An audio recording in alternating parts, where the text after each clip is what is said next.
Hello everyone and welcome back to our channel. I hope you all are doing well. Today in this rainy season we are here to check out a Czechoslovakian bike, the 42, the Jawa 42.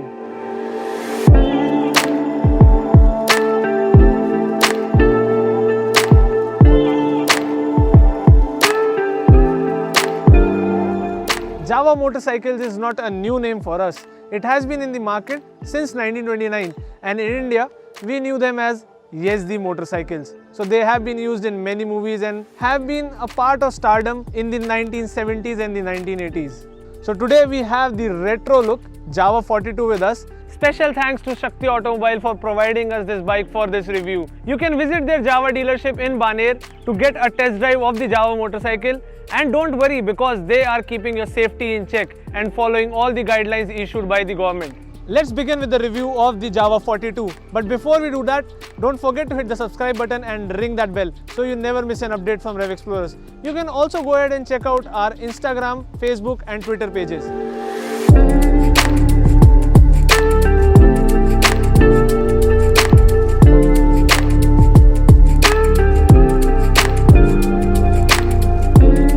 Now let's begin with our review.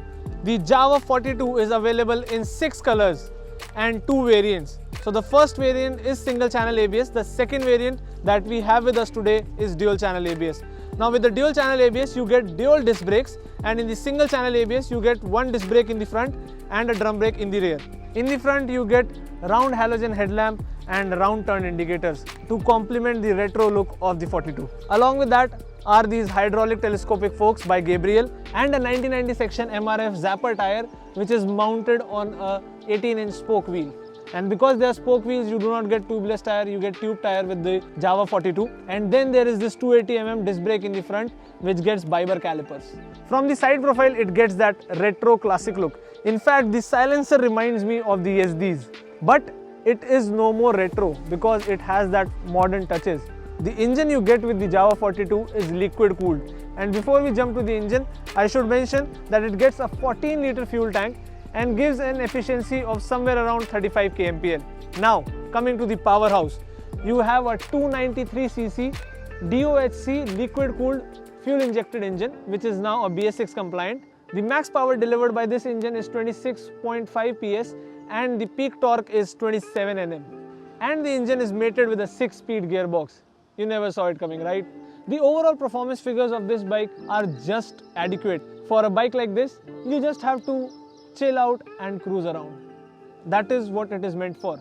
The ground clearance of 42 is somewhere around 160 mm and the complete bike weighs 172 kgs.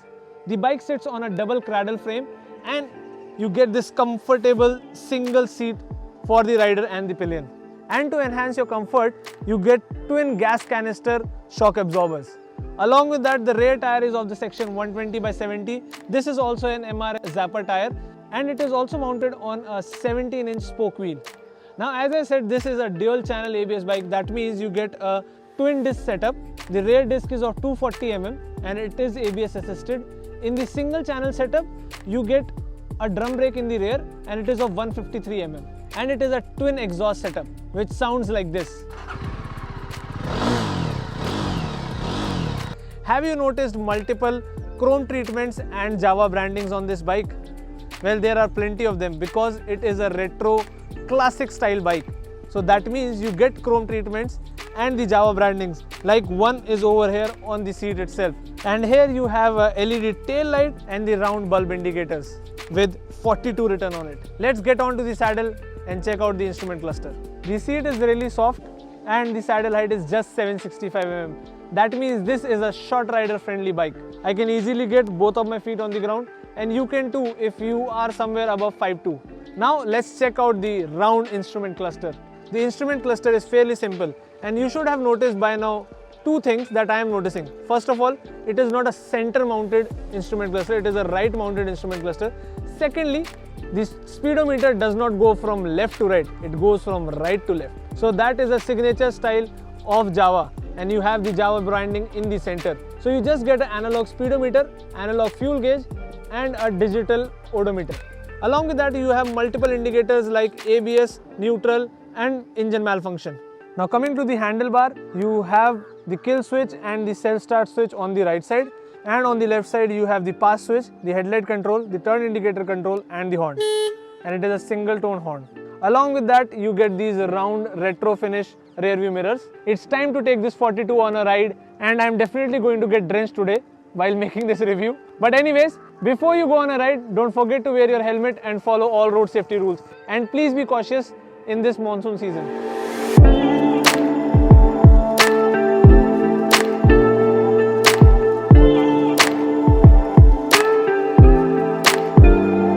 So you do get a single seat on the Jawa 42 and it feels to be soft, but when I am riding it right now, I feel it is a bit on a stiffer side. It should have been more comfortable considering it is a cruiser bike. By the way, this is the cheapest Jawa available in India. You get wide handlebars and the handle is slightly different on the Jawa and the 42. In fact, the headlight mounting and the speedometer are different on both the Jawas, making the 42 speedometer more readable and usable. It gets neutral set foot pegs and wide handlebars for a straight posture, making it a comfortable cruiser. So you do not have stress on your back or your shoulders. You can easily cruise around, just keeping in mind that the seat is slightly stiff.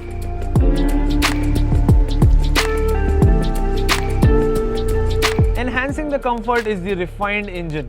Why I say so is because it is a low-end and mid-range motor which is smooth and refined with lower vibrations than the Royal Enfield. But in the top range, you can feel the vibrations everywhere. It is on the foot pegs, handlebars, seat as well as tank, giving you a clear signal this bike is meant for cruising and not aggressive sporting. The rev limit touches somewhere around 7500 rpm, although you don't get a tachometer in this bike, and I feel that this bike delivers its peak torque around 5500 rpm.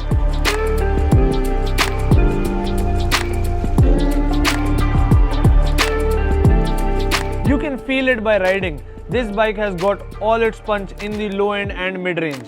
There is nothing in the top, so why take it there? But what this motor can do is 120-130 easily in the top gear, because it has got the same 300cc Mojo's engine, which is now more refined and smooth. There is no thump on this bike, but I personally like it. Jawa has tried to match the exhaust note with the earlier two-stroke Jawas, but it is still slightly different, although the looks of the silencer is still the same.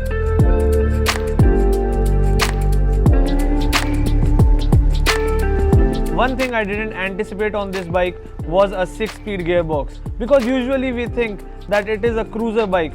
Will it have more than 5 gears? Well, this one does, making it more easier for you to take it a notch up from 80 to 100 on a normal cruiser to 100 to 120 on this 42.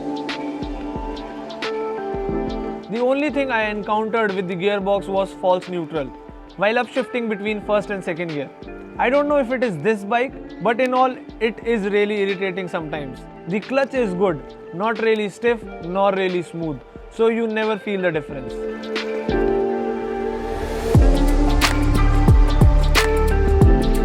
The one I am riding right now is a dual disc brake bike with dual channel ABS. Both the brakes have that optimum stopping power. They are slightly low on the feedback, especially the rear brake, and sometimes I felt like on rough roads the ABS would intrude early to avoid wheel locking, increasing the braking distance. But in combination, they do a good job in stopping the bike.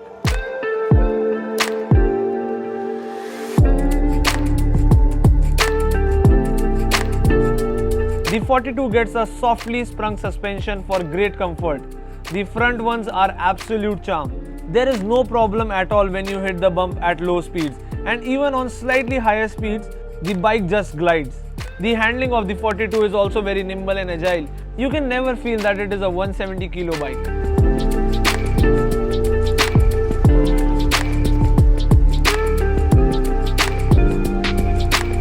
With that said, I liked riding this bike. It is definitely a better pick than RE because of its smoothness and refinement. You can also take it on long rides. I can agree to the fact that it is a slightly expensive bike than what it has to offer. But when you buy this 42, you get a touch of history along with the Jawa brand. And those who know Jawa are going to go for Jawa. The 42 is not just a classic bike, it is a modern classic. Our ride with the 42 has come to an end, and I can say that it is a smooth bike, smoother than its rival, and it does not make the unnecessary sound. You know what I mean. This bike can be in your garage at a price of 1.65 lakhs. Now that is for a single channel ABS variant, and for a dual channel ABS variant like this one, you'll have to spend 1.74 lakhs. So in just a matter of 10,000, you can get a second disc and a second channel ABS. I hope you did like this video. I hope you did like this bike, because I did. We'll see you again in the next video. Till then, don't forget to hit the subscribe button and ring that bell so you never miss an update from Rev Explorers. Also, check out our social media pages on Instagram, Facebook and Twitter. Last but not the least, if you have any doubts or queries, you can leave it in the comment section below. We'll try to get back to you as soon as possible. Till the time this pandemic is over, try to stay home as much as possible. We'll see you again in the next video. Till then, be safe.